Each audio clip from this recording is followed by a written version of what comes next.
সুন্দৰ ৰাতিপুৱা তৃতীয় বাৰ্ষিক আৰু 13তম যি বাথৌ মহাসভাৰ বাথৌ উৎসৱৰ যি কনফাৰেন্স হ'বলৈ গৈ আছে, ইয়াৰ কাৰণে আজি মুখ্য যি লাইকুটা আমি এইটো স্থাপন কৰিলোঁ। এইটো হ'ব মাৰ্চ মাহৰ 20 আৰু 21 তাৰিখে, আৰু 21 তাৰিখে আমি আশা কৰিছোঁ যে অসমৰ মাননীয় মন্ত্ৰী আৰু নেডাৰ আহ্বায়ক বাথৌ মহাসভাৰ ফালৰ পৰা একেটা আহ্বান জনাইছে। গতিকে একেটাৰ ওচৰত ফৰ্মেল এখন আবেদন বা চিঠি লৈ পেলাই আমন্ত্ৰণ কৰি আনিবৰ কাৰণে আমাৰ কমিটি ফালৰ পৰা যাব।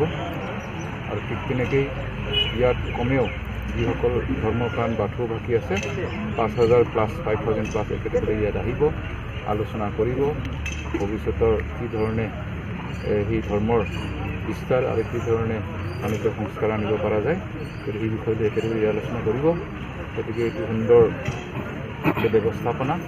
আৰু দ্বিতীয়তে মই বিজেপি চৰকাৰক ধন্যবাদ জ্ঞাপন কৰিছোঁ যে প্ৰথমবাৰৰ কাৰণে ভাৰত স্বাধীনৰ পিছত সত্ৰ, নামঘৰ আৰু বাথৌ আৰু মূল সমষ্টিটো 51 টোটেল 51টা বাথৌ মন্দিৰবিলাকক আমি ফাণ্ডিং দিব পাৰিলোঁ 2,50,000 টকা, আৰু ঠিক তেনেকৈ 50খন সত্ৰ, আৰু ইয়াৰ বাদেও স্পেচিয়েল আনটাইড ফাণ্ডৰ পৰা আৰু MLA এৰিয়া ডেভেলপমেণ্ট ফাণ্ডৰ পৰা সত্ৰবিলাকক দিয়া হৈছে।